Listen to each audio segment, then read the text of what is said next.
Hello everyone, my name is Deepak Lodha or in this video to be starting a new series of the unit testing. Okay, so we will learn unit testing. Okay, so without time wasting started. Unit testing is a type of software testing. Okay, where individual components or functions of a program are tested separately to ensure their work has expected. आप समझते हैं unit testing क्या होती है? एक software testing type होती है, ठीक है, जहां पर हम इंडिविजुअल कंपोनेंट्स और फंक्शन ऑफ अ प्रोग्राम, जो इंडिविजुअल कंपोनेंट्स और फंक्शन होते हैं प्रोग्राम के, है ना, वो टेस्टेड किया जाता है सेपरेटली।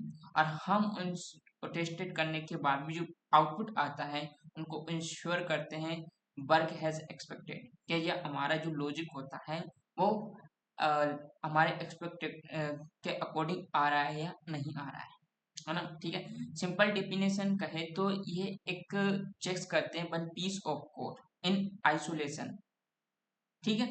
और जैसे कि लाइक अ सिंगल मेथड और फंक्शन, एक सिंगल मेथड के फंक्शन, है ना, जो मेक श्योर करते हैं कि gives the correct output for a given input. जो हम इनपुट दे रहे हैं हमारे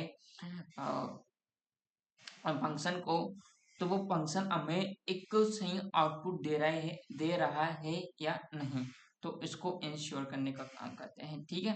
मतलब इन सिंपल वर्ड में कहें कि हमारा जो लॉजिक हमने लिखा है वो हमारे एक्सपेक्टेशन के अकॉर्डिंग हमें आउटपुट मिल रहा है या नहीं मिल रहा है।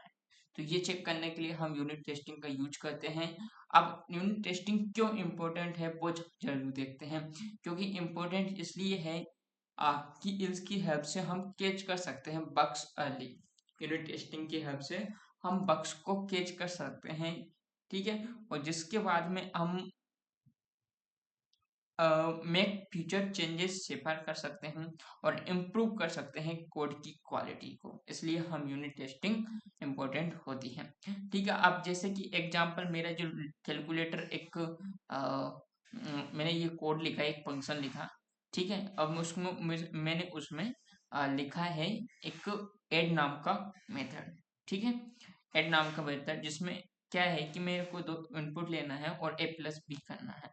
अब यहाँ पर a प्लस बी की जगह अब मैंने ऐड नाम का फंक्शन बना दिया। अब मान लो यहाँ पर मैंने प्लस की जगह इंटू कर दिया, तो फिर क्या है कि हम जब a और b की वैल्यू हम 2 और 4 पास करेंगे आर्गुमेंट में, तो क्या होगा, 2 इंटू 4 कितना हो जाता है, मतलब 2 इंटू 4 कितना होता है, 8 हो जाता है। लेकिन हमने यहाँ पर एडिशन का कॉल कर दिया मेथड। अब ऐड होना चाहिए था, वहां पर हमारा मल्टीप्लाई हो गया, है ना।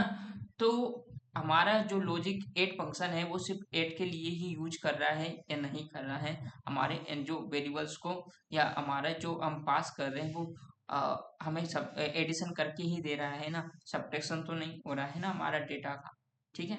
इसलिए हम यूनिट टेस्टिंग करते हैं जिससे कि हमारे लॉजिक एक परफेक्टली एक अच्छा वर्क कर रहा होता है, वो हमारे एक्सपेक्टेशन के अकॉर्डिंग हमारा आउटपुट हमें दे रहा होता है।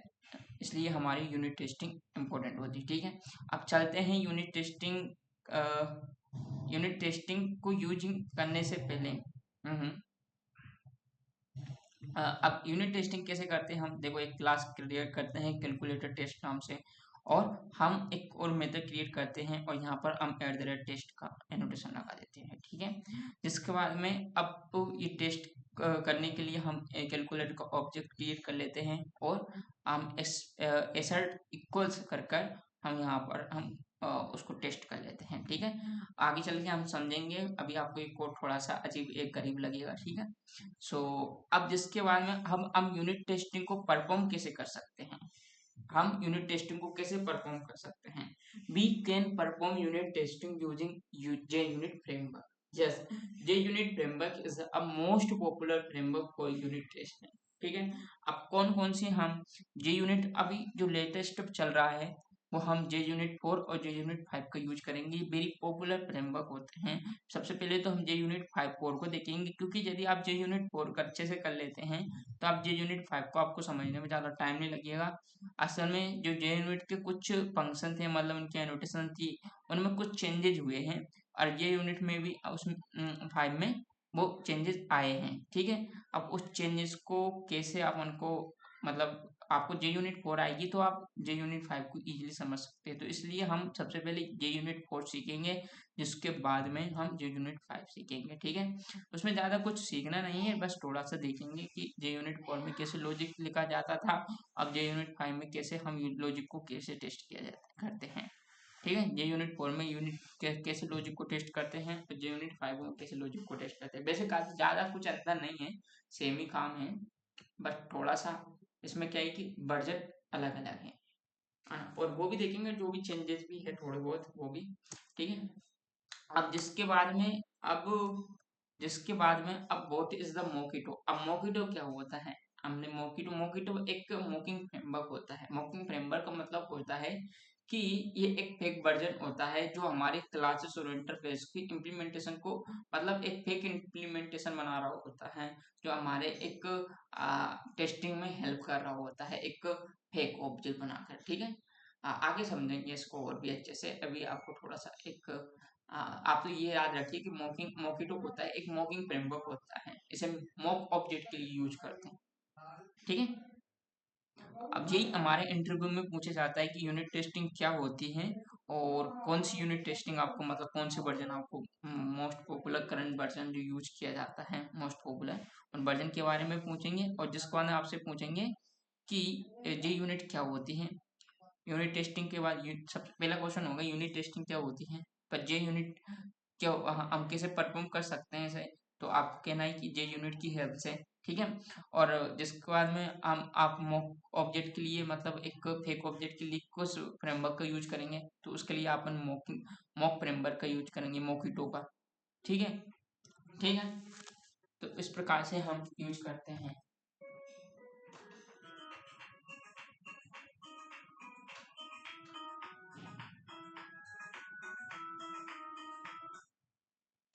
हेलो,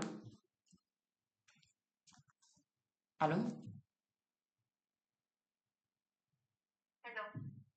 जी मैम।